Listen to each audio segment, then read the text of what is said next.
Hello, everyone, and welcome to our monthly energy call, Aries, Take Life by the Horns. So we have a beautiful ram here with these gorgeous horns that swirl about. So this is our monthly energy call. My name is Mary Beth Wollenschlager. My business is called Love Your Life in Sync, because after all, life is too short not to. I'm happy to have you on the call tonight, where we'll talk about this inspiring Aries energy that's going to be available to everyone, regardless of when your birthday is. But if it is your birthday month, this might be extra Aries energy for you. So let's begin by connecting through our heart and deepening those heart qualities.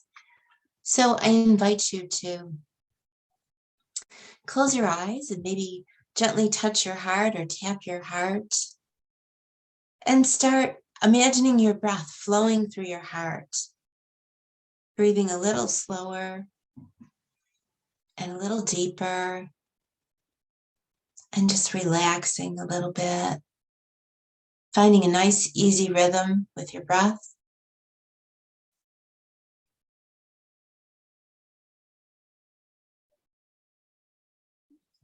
Just letting the day melt away. Come into the here and now.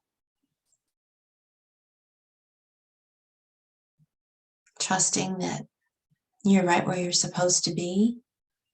And I invite you to allow this presentation to wash over you.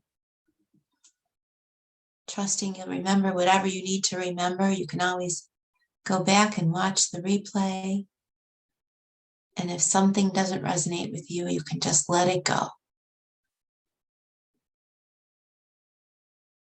And as we continue focusing on our heart with our awareness, focusing on our breath with our awareness at the heart, I invite you to activate a regenerative feeling such as appreciation or gratitude or love, and really feel it. Feel it in your whole body.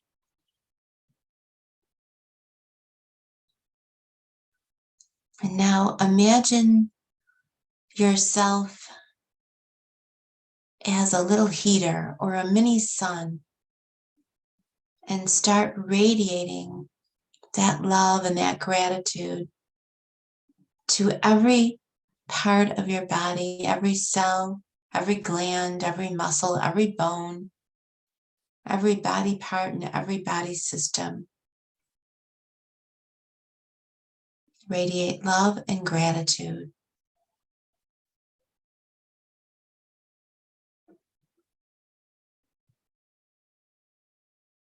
Remembering that it's our bodies that do help us take life by the horns. It's our bodies that allow us to function and get things done.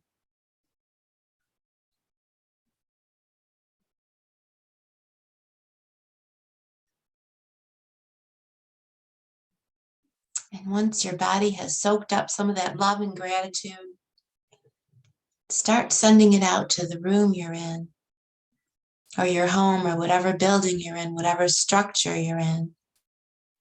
Let it fill the whole building. And then let it seep out.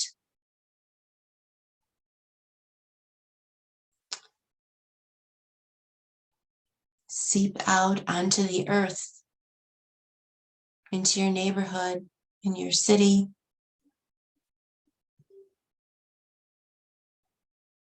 Like a pebble dropped in a pond, just see it rippling out and out and out, radiating love and gratitude across the state, the country, until the whole planet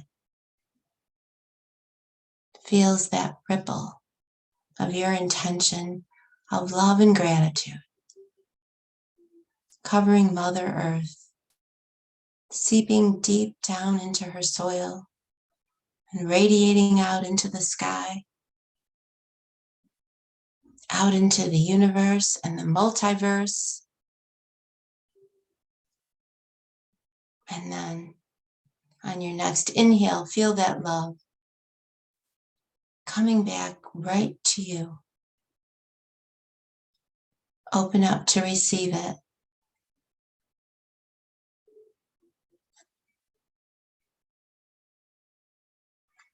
And when you're ready, you can open your eyes and we'll continue.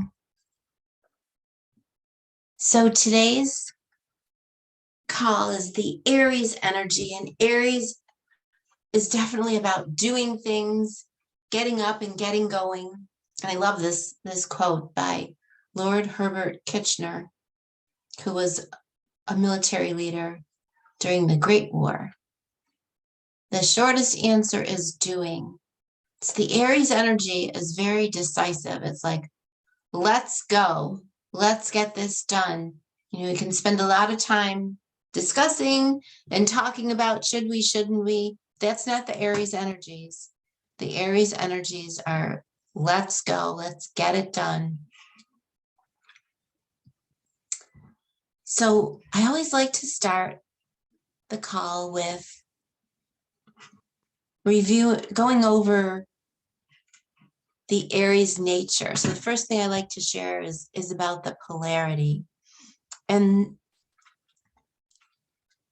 every sign, every astrological sign is one of two polarities, and they always follow each other. So last month, Pisces was the inhale, the inward, the receiving energy. So that would make this month the exhale and projecting outward.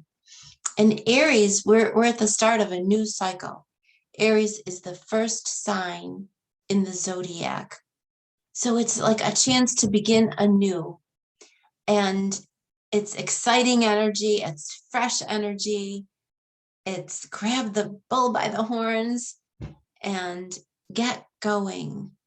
So the polarity, meaning the exhale. So Aries isn't generally a reflective sort of astrological sign like Pisces is. Pisces kind of went within. So Aries is about exploring and connecting with others and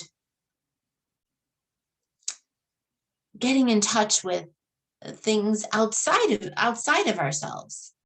So it's more involved and curious about what's going on. The quality, if you recall the qualities, there's three different qualities: the beginning, the middle, and the changing quality. So for every season, our 4 seasons, we have 3 astrological signs assigned to each season. And the first sign of the season is the initiating sign. So Aries is the first sign of spring. So it's the start, it's the beginning, and it's the energy. Just think of before these little buds were on this branch, it looked totally bare. It looked like it was dead. Just think of the force of energy that would have to shoot through the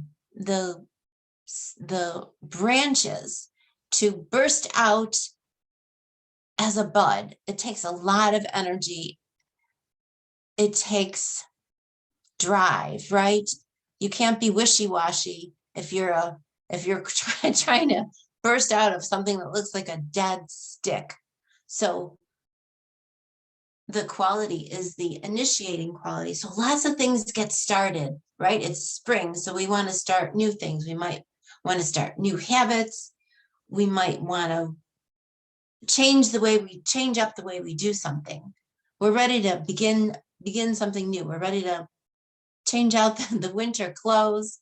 We're ready to get into the garden and start clearing things out, getting ready. So it's that energy of getting ready, of beginning again. The elements, we have one of four elements that every sign is one of four elements: fire, earth, air, and water. And so, and they all follow each other. So we just finished with Pisces, which was water. So now the next element is fire. And the other astrological signs that represent fire are Leo and Sagittarius. But Aries is the only sign that is fire and initiating. So that's the spark. That's like getting the fire started. Whereas Leo is the fixed energy, the middle of summer. So the Leo energy is the big bonfire. It's going to burn for a while. It's there. And then Sagittarius is the changing fire. So I like to think of by candlelight, because things change by candlelight, right? The shadows grow and the room looks different, and everything is sort of changing, and you're not really sure which way it's going. But the Aries energy, this is the spark. And the thing about sparks is, like, she's got the little stick there and she's going to light a bigger, looks like she's going to light that bouquet or something. The spark, it takes all that energy, but it can't be maintained. There needs to be something to support it. And that's going to come with the sign that follows Aries, which is Taurus, because Taurus is about the structure. So even think about when the first thing that appears on the trees are beautiful flowers, and then the flowers die off, and then the tree leaves, and the tree gets filled with the green leaves. So those flowers, that initial spark, that initial start, it can't be, it's not sustaining on its own. It needs something else. But we need that spark to get started. And the symbol is, of course, the ram. And the interesting thing about the ram is those horns, right? So rams are male sheep, bighorn sheep, and they are known for the shape of their horns. And their horns can weigh more than all the bones in their body. And the way what rams are known for, and the rams are males. The female sheep are ewes, EWE, ewe, I guess it is. But the male is the ram. And going back to the polarity, just for 1 second, let me just go back to the polarity. The outward energy is like the divine masculine, not the gender masculine, the divine masculine. So we all have that divine feminine and divine masculine. It's not gender specific, but it's interesting that the ram is male, that male energy. And what the ram is known for is settling arguments by using its horn, by using its head. So they settle their disagreements by headbutting. And so Aries also governs the head. We'll talk about that in a minute. But if you think about the ram, so because Aries is the beginning sign, so it's interesting that it's the first part that the ram makes contact with is the horns. It's their head. It's the first thing. They don't kick you. They don't necessarily bite you. They begin with their head. So they can just kind of put their head down and go forward. So that's kind of an Aries way, like put your head down and go forward. Okay, the Aries Astrology. So we're currently in Pisces, but on Sunday, March 20th, which is also the spring equinox, equal daylight and equal hours of daylight and nighttime. That will begin on Sunday. and go until April 19th. So the key phrase for Aries is I am. So Aries is the first sign of the zodiac. So Aries is about, it's really focused on the self, not in a bad way. Like sometimes Aries get a little bit of a bad reputation, but in a good way.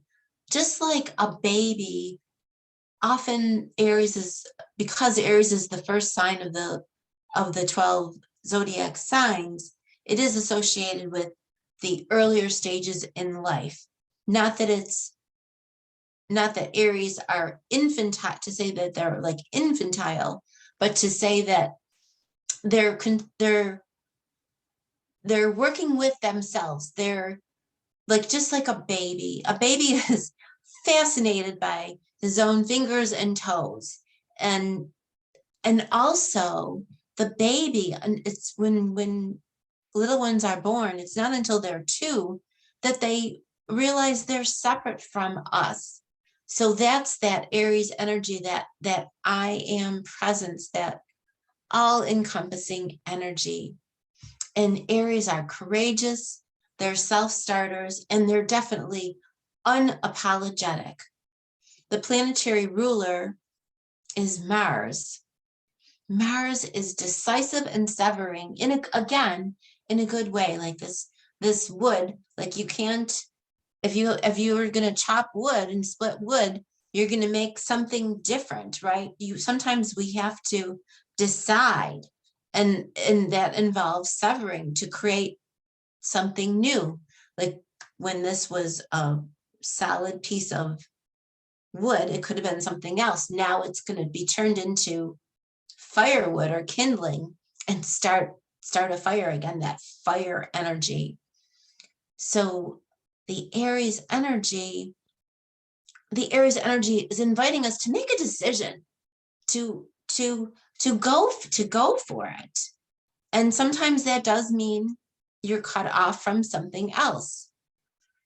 But sometimes we have to, in order to move forward, we have to make a decision to let go of other stuff. Like we can do anything we want, but we can't do everything, right? So we have to let go of some things. So this month, it might be easier to become more decisive and to let go of what isn't serving you by serving. What's no longer serving you must be severed. And Aries is also the explorer. Now, this was kind of a funny picture because Aries, I don't know how often Aries look at maps. I think they put their head down and they go and they say, we'll figure it out when we get there. But you can tell by the sign that this is a foreign country. And so maybe an Aries would read a map if they were in a foreign country, and because they do like to use their head. So you have to use your head when you read maps and plan ahead. So although you wonder, kind of looks like she's in the middle of nowhere. So I'm not sure how much planning she did. So maybe she reached a point where she said, okay, I've explored, but now I need a little help. I'm going to use my head and check out the map. So again, the planetary ruler being Mars. Mars is known as the god of war, but Mars, on the higher aspect, it's also a spiritual warrior. So the Mars energy, the higher vibration of Mars, is going to be helping those that can't help themselves and fighting for justice, or fighting for those that maybe can't fight for themselves, or protecting those. So those are the higher qualities of Mars. And the embodiment practices. So Mars rules the head as well as the adrenals, because the adrenals are fight or flight reflexes.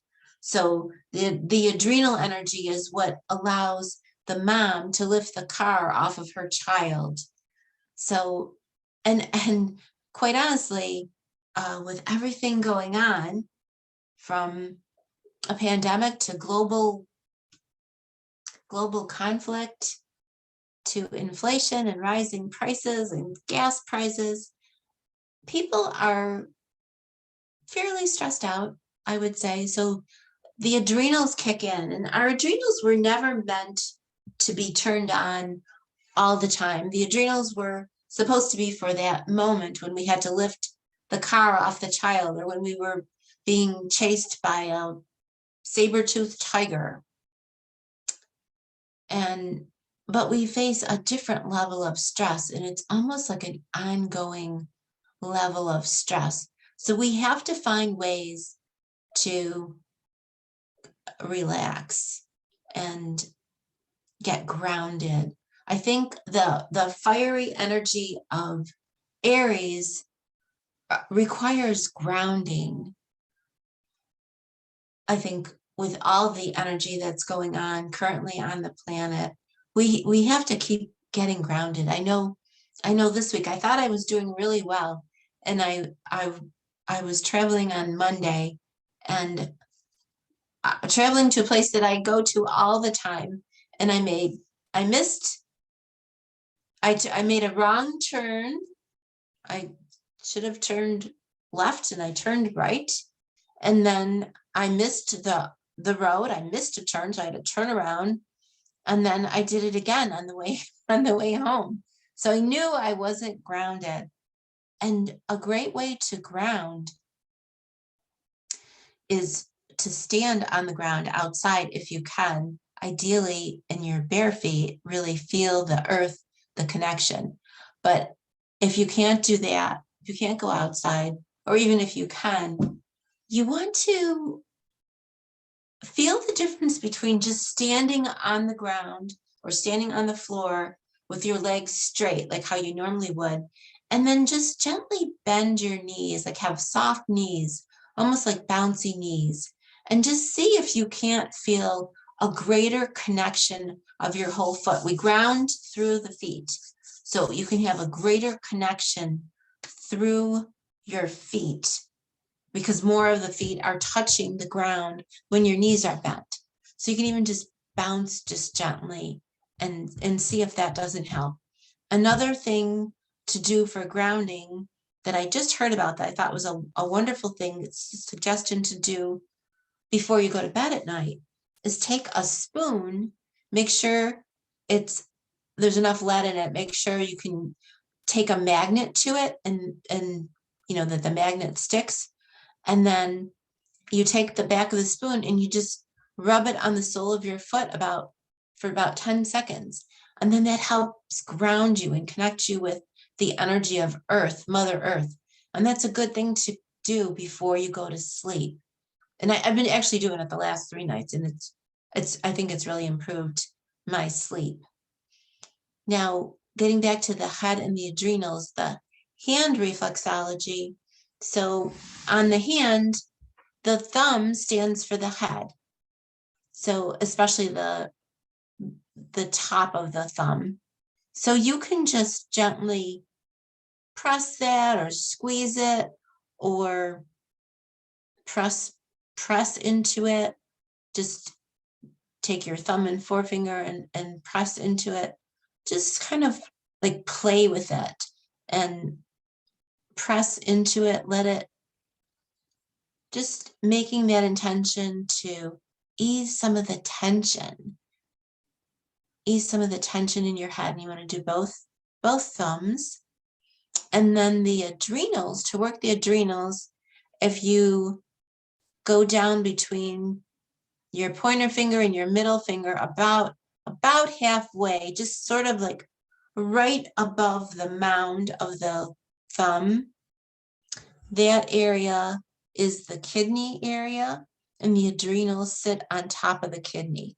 So again, you can take your thumb and press into that area, especially if it's tender. Now be gentle with yourself.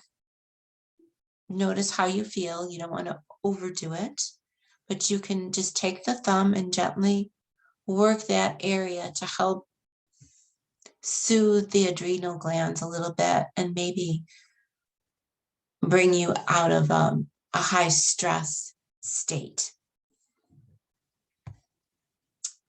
So Usually I call this section, Aryan thoughts or Aryan ponderings, but again, Aries is such a doer.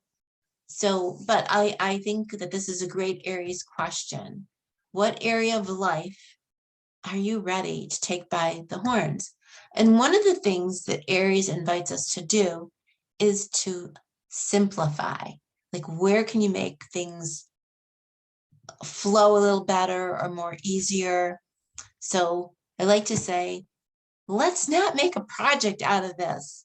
So if this diagram appeals to you and it does simplify things for you because it's good to be organized, then use a project plan that makes sense, but you don't have to make a project plan for something really simple and where you can simplify your life.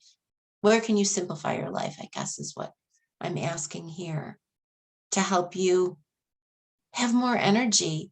I think when we simplify, we have more energy left over, right? Because we're not spending a lot of time spinning our wheels. Another question is, how do your expectations of others affect your ability to maintain your center, your internal joy? So if you were facing this person, looks like an MRI machine, would you be able to hold your center? So sometimes I think we let others, whether it's a medical situation or even just a more personal situation with our loved ones or our family or friends, where maybe we want someone to do something for us and they're not really responding the way we would like them to. How does that affect our joy?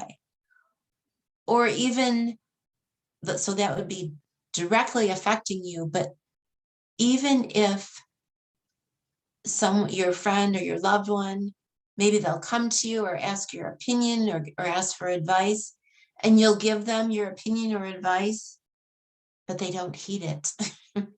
they don't seem to listen to you, or they just don't listen to you and they don't do what you suggested. Does that affect your internal joy? Do you get a little bent out of shape? So this is kind of like giving our power away, because Aries says, I am responsible for everything about me. I'm responsible for my joy. I'm responsible for getting things done. No one else can do it. No one else can do those things for me that I need to do for me. And that's this last one. So who better than you to trust with your empowerment? And I think this is slightly different from the question above, but do we give our power to, whether it's rituals or other people's opinion, or, oh, I've got to listen to this YouTube person, or I have to do this because this is how my mom did it, or whatever. But like this baby, like, thank goodness we all learned to walk when we were toddlers, because if we had to learn when we were older, we might be too afraid, because you have to fall down when you're a baby and you're learning to walk.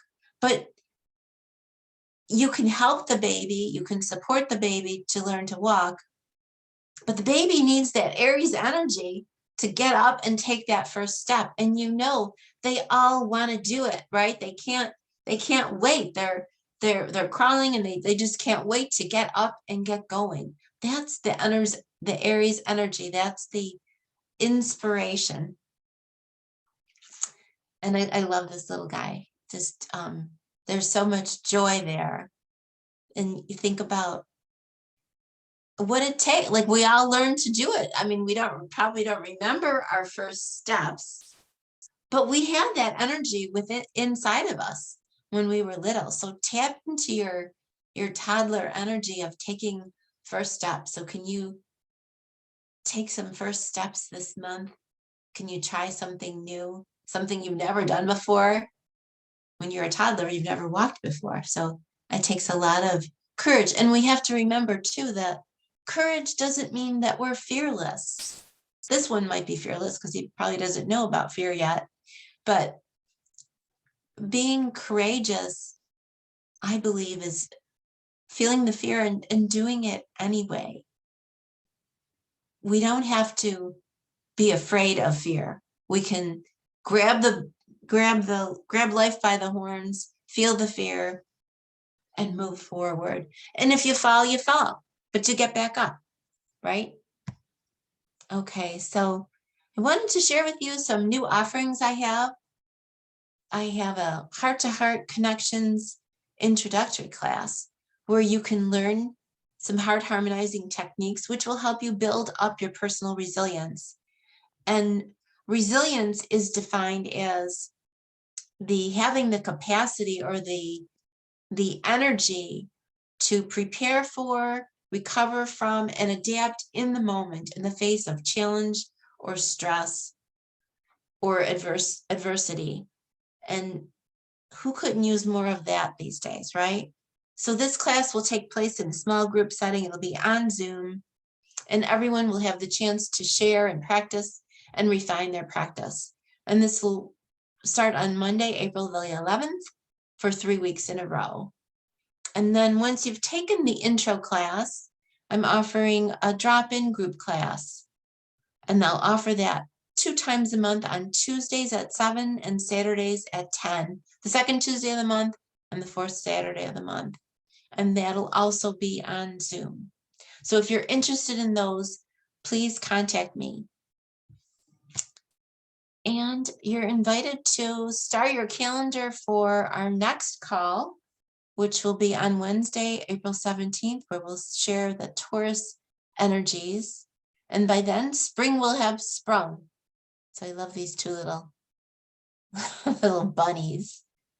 So thank you so much for your attention. There's all my contact information. And I look forward to connecting with you soon and seeing you next month. So now I'm just going to stop the recording.